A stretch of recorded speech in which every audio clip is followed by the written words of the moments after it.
فاروق اعظم کا دور ہے.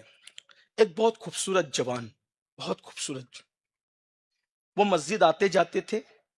ایک لڑکی ان کو دیکھتی تھی اور لڑکی دیکھ کر کے سوچتی تھی کبھی موقع ملے گا نا تو اس کے ساتھ اپنی نفسانی خواہش کی تکمیل کروں. اب مرد جو ہے وہ آگ کی موم کی طرح ہے، عورت آگ کی طرح ہے. جب بھی موم آگ کے قریب جائے گا تو پگھلے گا، نہیں پگھلے گا، نرم تو پڑ جائے گا. آتے جاتے تھے. ایک دن اس لڑکی نے بہانے سے اس جوان کو بلایا اور بلانے کے بعد اس لڑکی نے کہا دیکھ میں تجھے چاہتی ہوں اور میرا نفس چاہتا ہے کہ میں اپنی نفس کی خواہش تجھ سے پورا کروں. اتنی خوبصورت لڑکی کو دیکھا تو ان کا خیال آیا کہ اتنی خوبصورت لڑکی گناہ کی دعوت دے رہی ہے. لیکن جیسے خیال آیا فوراً سوچا نہیں، اللہ دیکھ رہا ہے.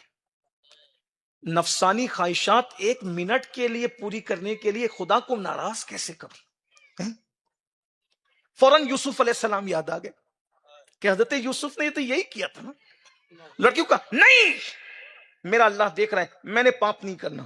اس نے کہا وہی بات جو حضرت یوسف علیہ السلام کہی گئی تھی، وہی بات، اگر تو گناہ نہیں کرے گا میں چیخوں گی چلاؤں گی تجھے بدنام کر دوں. اس نے کہا بدنام ہونے سے کیا ملا؟ حضرت یوسف علیہ السلام کو بھی یہ کہا گیا تھا یوسف اگر گناہ نہیں کرو گے تو زنا کا دھبا لگا کر پورے مصر میں بدنام کر دیں گے. کیا کہا تھا؟ مصر کے لوگ مجھے بدنام کریں لیکن یار راضی ہو، مجھے کسی کی پرواہ نہیں، کسی کی فکر نہیں. اللہ نے کیا انعام دیا؟ جیل میں ڈالے گئے 10 سال تک کے. پھر حضرت یوسف کو یہ الزام دیا گیا لیکن آپ پاک دامن رہے. اللہ نے اس پاک دامنی کی برکت سے پھر آپ کو مصر کی جیل سے نکال کر مصر کا تاجدار اور مصر کا بادشاہ بنا دیا اور دنیا کو پیغام دیا گیا پبلک کی پرواہ مت کرنا، خالق کو راضی کرنے کی کوشش کرنا. اللہ کا انعام کبھی ختم ہونے والا نہیں ہے. اس جوان نے بھی یہی سوچا. اس نے کہا اگر لوگوں کے درمیان بدنام کر دیا تو کوئی بات نہیں، کوئی بات نہیں، میں نے لیکن گناہ نہیں کرنا. اور اس کے بعد اس لڑکی نے جب ہاتھ بڑھایا تو وہ اللہ کا خوف اس جوان پر اتنا غالب ہوا، اس نے چیخ ماری اللہ کے خوف سے کہ اللہ دیکھ رہا ہے. چیخ ماری اور زمین پہ گر پڑا. اس کی روح نکل گئی. اللہ اکبر. جلدی سے اس کو ٹانٹ میں لپیٹا اور لپیٹ کر کے اپنے خادموں کے ذریعے سے اس کے دروازے پہ لے جا کر پھینکوا دیا. جب باپ نے دیکھا بیٹے کی لاش ٹانٹ میں لپٹی ہوئی ہے، پتہ چلا کیسے کرے کیا کرے، کوئی خبر نہیں ہوئی. دفن کر دیا گیا.